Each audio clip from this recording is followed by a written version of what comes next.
So magandang araw natin mga kapaps. So ako nga po pala si Maki mga kapaps, isa ding fish breeder muli mga kapaps dito sa Visayas mga kapaps. So ngayong araw nga mga kapaps ay na-receive ko na yung in-order ko na breeding materials. So dalawang strain ang in-order ko mga kapaps, galing ko po ito ng Mindanao area mga kapaps sa Davao de Oro mga kapaps. So for this po yung biyahe mga kapaps, kaya daling-dali natin itong binuksan kaagad mga kapaps para hindi sila ma-stress mga kapaps kasi for this nga yung biyahe nila. So yan mga kapaps, dalawang strain yung in-order natin, isang trio ng Platinum Cheetah at isang trio din ng Tricolor. So pag trio mga kapaps, dalawang female at isang male. So ayun mga kapaps, nakita nyo mga kapaps, maganda yung packaging ng in-order natin mga kapaps. Sulit na sulit yung binayad natin mga kapaps dito.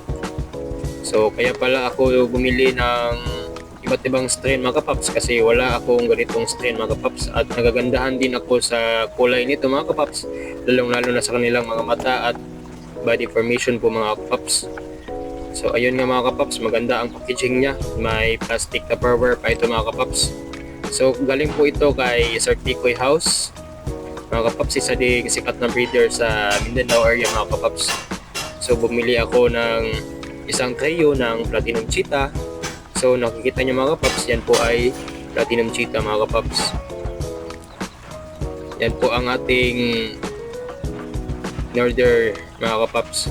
So kitang kita mga kapaps, maayos yung pagkakalot mga kapaps. Talagang tigasin itong si Bustikoy mga kapaps.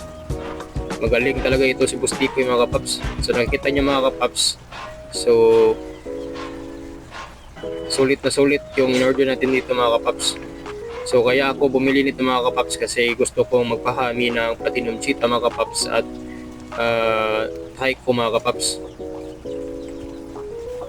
So sa pag-breed ng muli mga kapaps is matagal na talaga akong nag-breed ng muli mga kapaps.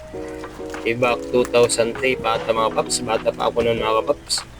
Kaya lang nag-stop mga kapaps kasi nga bata pa tayo.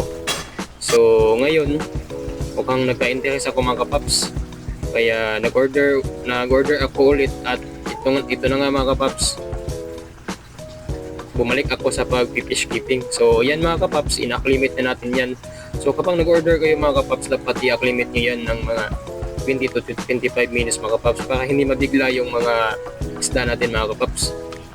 So ganyan lang ang proseso sa akin mga kapaps, bago ko sila ilagay sa kanilang lalagyan mga kapaps.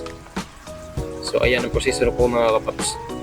So kung nagustuhan nyo itong videos mga kapaps, paki like and subscribe naman dyan mga kapaps, at para updated kayo sa video sa atin mga kapaps. At maraming salamat mga kapaps, and keep safe always.